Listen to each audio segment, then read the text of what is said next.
Picture a market woman in Accra, her hands busy with trade, her phone never far from reach. She's not just selling goods, she's managing her finances, connecting with customers, and even accessing credit, all from the palm of her hand.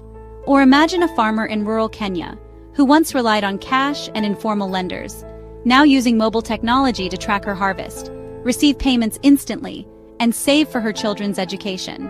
Or a fashion designer in Lagos, women long overlooked by traditional banks, now able to grow their businesses, pay employees, and reach new markets thanks to digital finance. Fintech promised to change the game, bringing mobile money and microloans straight to their phones, offering hope for true financial inclusion and a future where women can control their own economic destinies. For many, this technology has been nothing short of transformative, enabling savings, transactions, and credit building where none existed before. It's opened doors to entrepreneurship, education, and independence.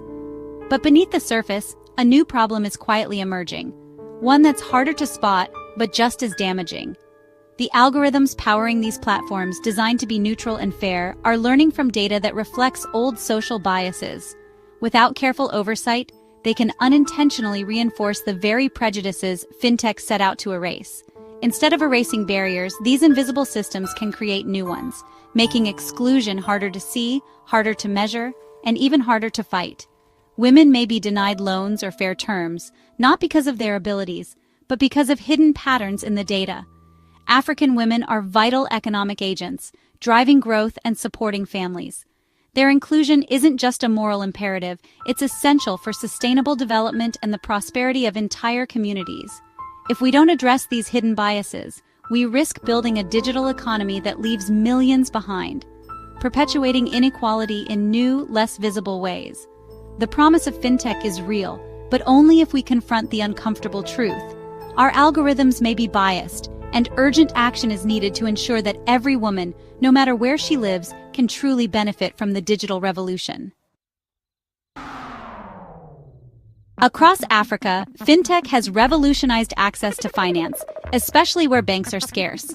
Mobile money platforms like M-Pesa have empowered millions, giving women privacy and control over their finances. Women can now receive payments, save securely, and build a digital economic footprint, fueling empowerment and independence. But as fintech evolves into credit scoring and loans, a hidden flaw emerges: gendered algorithms. These systems, built on biased historical data, often misjudge women's creditworthiness. The result? Women may be denied loans not because of risk, but because the data and the algorithm don't see their true potential. The digital revolution, for all its benefits, risks creating a new glass ceiling. The very lifeline meant to empower women can, if unchecked, hold them back. Algorithms are sets of rules computers use to make decisions, like who gets a loan. They're supposed to be objective, but they learn from historical data. If that data reflects a world where men have more assets or formal jobs, the algorithm will favor male-like profiles. Women with informal incomes or smaller transactions may be unfairly flagged as high risk. For example, owning a cheaper phone or having frequent small transactions, common for women, can count against them. The algorithm isn't explicitly sexist, but it amplifies existing inequalities. The result: women are denied credit, making it harder to build the financial history the system values. The machine codifies old prejudices as new facts. Gendered algorithms aren't neutral, they're quietly perpetuating bias. The numbers are clear. Women in Africa are less likely to access credit, even in digital finance. Studies show women are better borrowers, with higher repayment rates, yet algorithms often overlook this. Instead, they focus on proxies like land ownership or formal salaries, criteria women are less likely to meet. Take a Nigerian entrepreneur running a thriving business through mobile payments. Her informal income isn't recognized by the algorithm, so her loan is denied. Meanwhile, a man with a less profitable but more formal business is approved. This isn't just unfair, it's a missed economic opportunity. The financing gap for women-owned businesses is massive, and fintech was supposed to close it. But biased algorithms keep it wide open, holding back women and the economy. Algorithmic bias is a global issue, but in Africa, its impact is especially severe. Here, the consequences of digital discrimination are not just theoretical. They shape real lives and futures every day, especially for women who are already navigating a landscape full of barriers. Most economic activity happens in the informal sector, dominated by women who lack formal data like tax records or credit scores. This means that traditional ways of proving creditworthiness or business reliability simply don't exist for millions of women entrepreneurs. Their hard work and resourcefulness often go unrecognized by digital systems designed for very different contexts. Fintechs use alternative data, like mobile usage or social networks, but these can reflect and amplify gender roles. For instance, if a woman's phone activity centers around her family or community, algorithms may misinterpret this as less business-oriented, even when she's running a thriving enterprise from her home.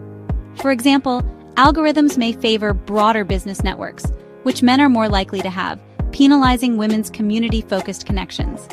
This means that women's social capital, built through trust and local relationships, gets overlooked, while men's wider, more formal networks are rewarded. Africa's mobile-first, fintech-driven landscape means there's little consumer protection or regulation to catch these biases.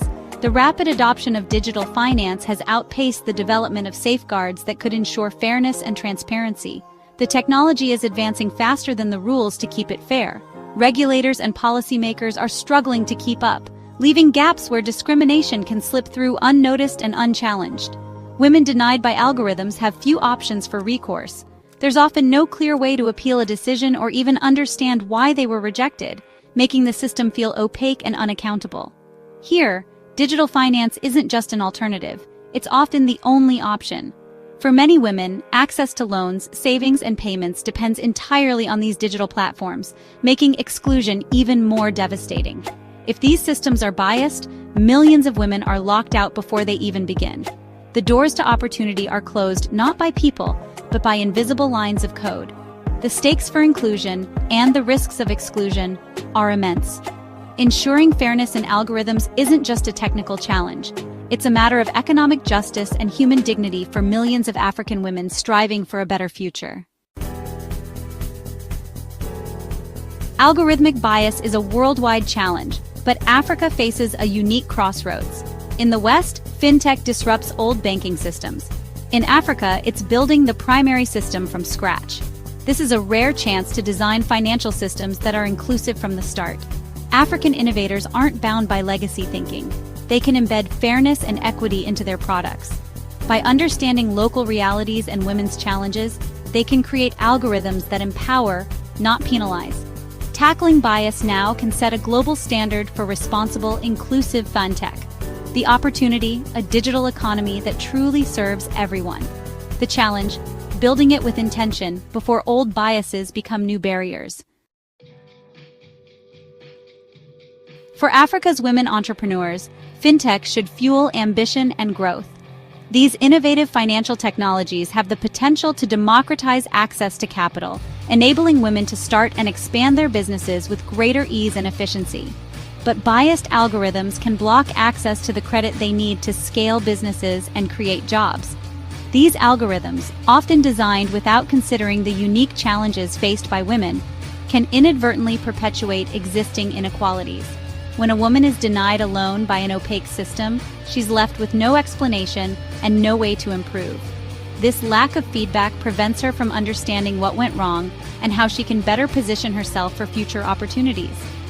This lack of transparency is disempowering and discourages others from even trying. It creates a cycle of discouragement, where potential entrepreneurs are deterred by the fear of rejection and the uncertainty of the process. The result, a chilling effect on female entrepreneurship, perpetuating the very gaps fintech was meant to close.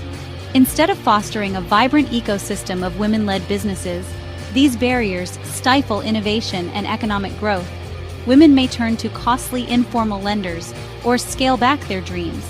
These alternatives often come with higher interest rates and less favorable terms, making it even harder for women to succeed. The economy loses out on innovation and job creation.